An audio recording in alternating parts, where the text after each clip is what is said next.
गुरु जी की वंदना में गोस्वामी जी ने कैसा सुंदर भाव प्रस्तुत किया। भगवान का तो नाम लेकर के वंदना की,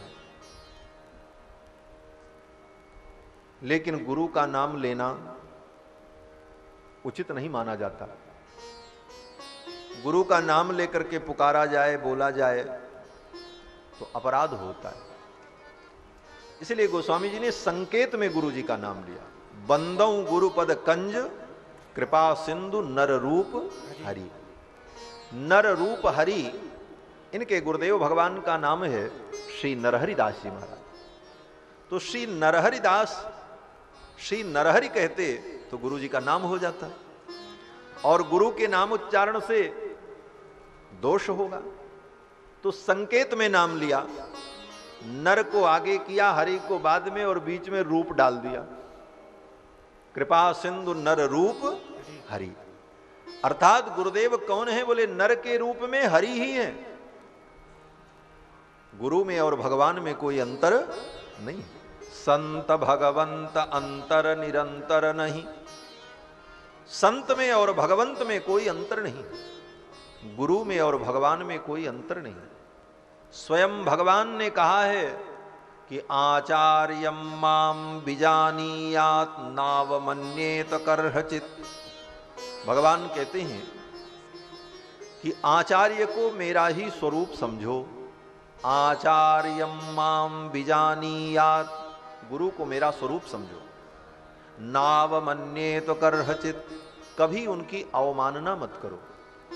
नमर्त्य बुद्ध्या सूयेत, कभी उनको मनुष्य मत समझो।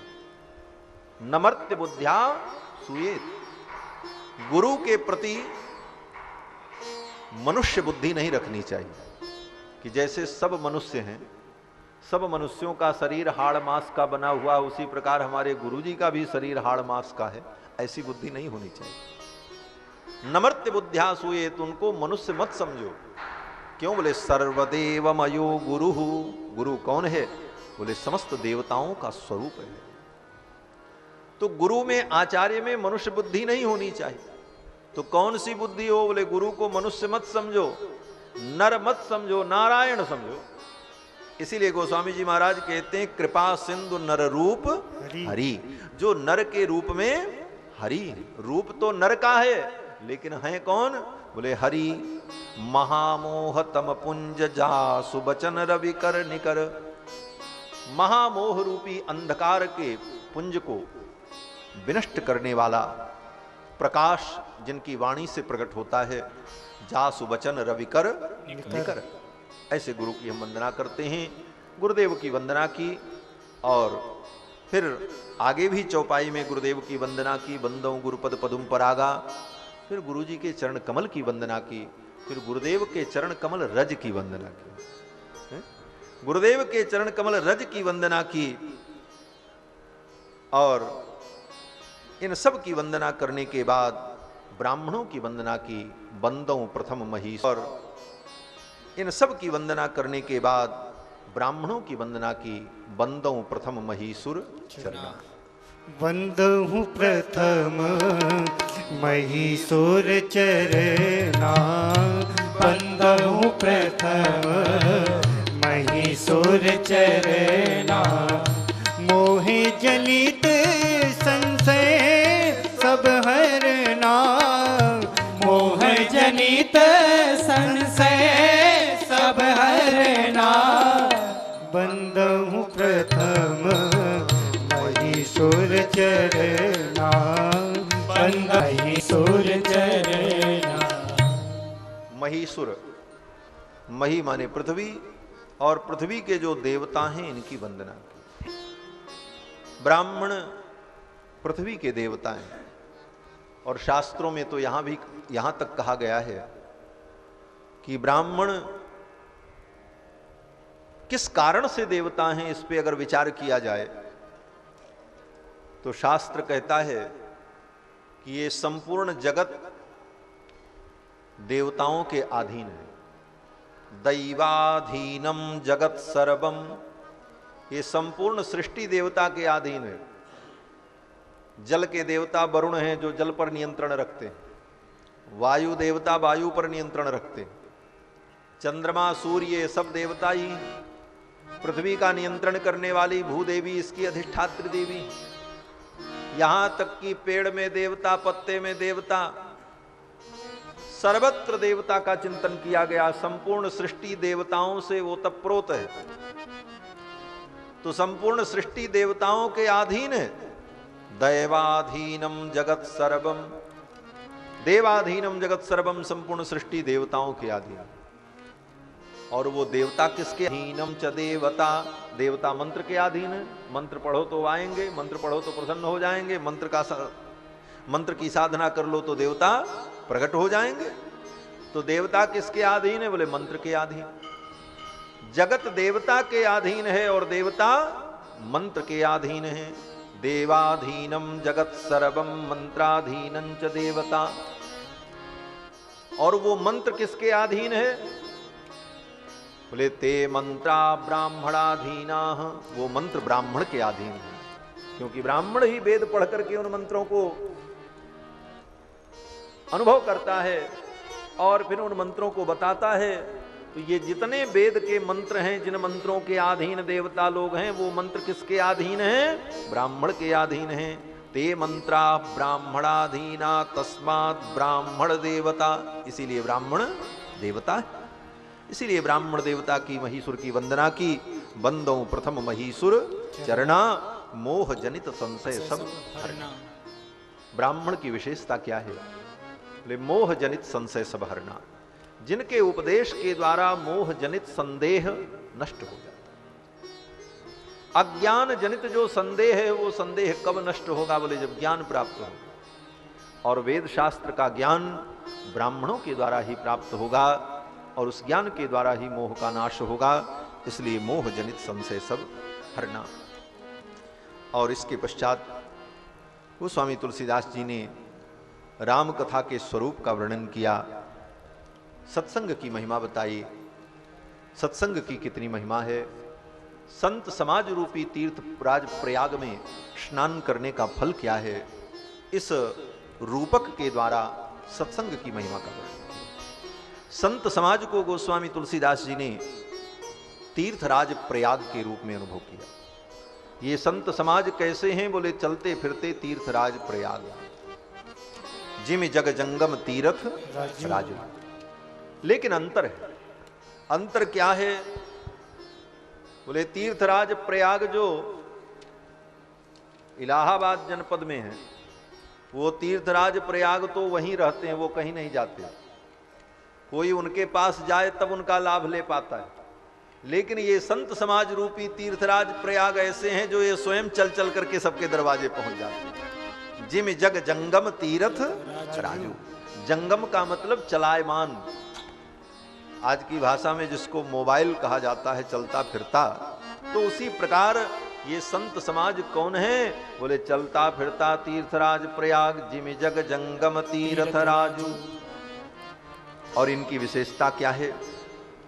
बोले तीर्थराज प्रयाग में आप स्नान करो, त्रिवेणी में स्नान करो, तो मरने के बाद फल मिलेगा। लेकिन संत समाज रूपी तीर्थ प्रयाग में अगर आपने स्नान किया, सत्संग किया, तो इसका फल तत्काल मिल जाता है। मज्जन फल पेखी तत्काला, और काक हो पिक बकहूं। बोले महाराज, संत समाज रूपी तीर्थराज प्रयाग में त्रिवेणी क्या है? जब प्रयाग से उपमा दी तो सारी बातें समान होनी चाहिए। तो तीर्थराज प्रयाग में त्रिवेणी है, गंगा यमुना सरस्वती। तो संत समाज रूपी तीर्थराज प्रयाग की त्रिवेणी क्या है? बोले त्रिवेणी में तीन है, गंगा और जमुना और सरस्वती। तो संत समाज रूपी तीर्थराज प्रयाग में राम जी की कथा ही गंगा है। राम भक्ति जहां सुरसरी धारा, सरसई ब्रह्म विचार तुषार। और सरस्वती कौन है? बोले ब्रह्म विचार। हम भगवान की कथा श्रवण करते हैं, तो इस कथा के मध्य में बीच बीच में जो ब्रह्म तत्व का निरूपण होता है, वो ब्रह्म तत्व निरूपण ही सरस्वती है। लेकिन वो दिखाई नहीं पड़ती, कभी कभी प्रकट होती। जैसे प्रयाग में गंगा जी तो दिखती हैं, जमुना जी तो दिखती हैं, लेकिन सरस्वती नहीं दिखती, रहती उसी में। इसीलिए इसका नाम त्रिवेणी है। त्रिवेणी का मतलब तीन धाराओं से मिल करके जो बेणी बनती है उसको कहते हैं त्रिवेणी। बेणी माने चोटी, ये माताएं जो चोटी बांधती हैं इसी को वेणी कहते हैं। और बेणी की विशेषता क्या होती है बोले, जब बाल को पहले 3 भाग करती हैं और 3 भाग करके तब उसको गूंथती हैं, लेकिन गुथ जाने के बाद जब देखो तो उसमें 2 ही दिखाई पड़ता है। चाहे उस चोटी को ऐसे देखो चाहे ऐसे देखो, लगता है कि 2 ही धारा आ रही है जा रही है, रहती 3 है, लेकिन तीसरी उसी में लुप्त रहती, दिखाई नहीं पड़ती। तो जिस प्रकार से वेणी में 3 धाराएं होने पर भी 2 धाराएं ही दिखती हैं, उसी प्रकार से प्रयाग में गंगा और जमुना की 2 धारा तो दिखती है, लेकिन तत्र लुप्ता सरस्वती, सरस्वती वहां लुप्त रहती उसी के अंदर। उसी प्रकार संत समाज रूपी तीर्थराज प्रयाग में भगवान श्री राम की पावन कथा और भक्ति क्या है बोले, गंगा है, राम भक्ति जहां सुरसरी धारा। और इसी के बीच में छिपी हुई सरस्वती क्या है बोले, ब्रह्म विचार, सरसई ब्रह्म विचार प्रचारा। और जमुना कौन है, विधि निषेध में, विधि निषेध में कलिमल हरनी, विधि निषेध में कलिमल हरनी, कर्म कथा रविनंदन बरनी, कर्म कथा रविनंदन बरनी, विधि निषेध में कलिमल हरनी, विधि निषेध में कलिमल हरनी, विधि निषेध में कलिमल हरनी, विधि निषेध में कलिमल हरनी। विधि निषेध में कलिमल हरनी, कर्म कथा, कर्म की जो कथा है यही जमुना है। जमुना कौन है, सूर्य भगवान की बेटी है, रवि नंदनी, रवि नंदनी माने सूर्य की बेटी। तो कर्म कथा क्या है बोले, कर्म कथा ही जमुना है इस त्रिवेणी की। और कथा के बीच बीच में कर्म कथा भी तो आती ही। कर्म कथा क्या है बोले, कर्म कथा का मतलब वेदोक्त कर्म, वेदों में जिन कर्मों का निरूपण किया गया है कि ये कर्म करना चाहिए और ये कर्म नहीं करना चाहिए, इसी को कहते हैं विधि और निषेध। विधि माने करना और निषेध माने न करना। तो क्या करना चाहिए क्या नहीं करना चाहिए, ये विधि निषेध रूप जो शास्त्र की प्रवृत्ति है, शास्त्र का उपदेश है, कर्म कथा है, यही जमुना है। विधि निषेध में कलिमल हरिणी, कर्म कथा रविनंदनी वरणी। और इस कर्म कथा का भी हमारे जीवन में महत्व है। कर्म कथा का क्या महत्व है बोले, विधि निषेध में कलिमल हरनी। कलयुग का जो मल है हमारे जीवन में वो कर्म के द्वारा ही धुलेगा। केवल हमारे जीवन में भक्ति हो और कर्म का लोप हो जाए, हम कर्महीन हो जाएं और केवल राम ही राम करते रहें और वेदोक्त कर्मों का अपने जीवन में पालन न करें, तो कलयुग का मल हमारे हृदय से दूर नहीं होगा। कर्म की भी निष्ठा होनी चाहिए साथ साथ। आजकल लोग कहते हैं महाराज हम तो भक्त हैं, हमको कर्म करने की क्या जरूरत, न संध्या करेंगे, न वंदन करेंगे, न पितरों का तर्पण करेंगे, न श्राद्ध करेंगे। वैदिक कर्मों से उनको जो है कोई रुचि नहीं रहती। तो अगर वैदिक कर्मों से कोई रुचि आपकी नहीं है, वेदों में बताए हुए जो कर्म समय समय पर करने चाहिए, पितृपक्ष में श्राद्ध करना चाहिए, प्रतिदिन संध्या वंदन करना चाहिए, अमावस्या अमावस्या को पितरों का तर्पण करना चाहिए, और जितने संस्कार वेदों में बताए गए हैं, यज्ञोपवीतादि विवाहादि संस्कार, उन संस्कारों को शास्त्र की विधि से करना चाहिए, यही कर्म है। और इन कर्मों का शास्त्र के ढंग से, शास्त्र की विधि से अगर आप पालन नहीं करते हैं तो केवल भक्ति मात्र से कल्याण नहीं होगा, कर्म का भी सहारा लेना पड़ेगा। कर्म, ज्ञान और भक्ति तीनों का समन्वय ही पूर्णता है। इसलिए भागवत में, भागवत के महात्म्य में ही सबसे पहले वर्णन किया गया कि भक्ति के पुत्र का नाम ज्ञान वैराग्य है। ज्ञान वैराग्य बीमार थे और भक्ति रो रही थी। अगर ज्ञान वैराग्य के बिना भक्ति का काम चल जाता तो भक्ति क्यों रोती? इसका मतलब यही है कि केवल भक्ति से काम नहीं चलेगा। केवल भक्ति होगी तो भक्ति रोती रहेगी, दुखी रहेगी। भक्ति के पुत्र कर्म, ज्ञान, ज्ञान वैराग्य, ये जब ठीक रहेंगे तभी भक्ति को भी आनंद मिलेगा, तभी वो भक्ति तुम्हें जीवन में आनंदित कर पाए। इसलिए कर्म की निष्ठा भी होनी चाहिए और ये कर्म निष्ठा ही हमारे अंतःकरण को निर्मल बनाती है, अंतःकरण को निर्मल करती है। लोग कहते हैं महाराज भगवान श्री राम के नाम में ही सब कुछ शक्ति है, उससे काम नहीं चल जाएगा।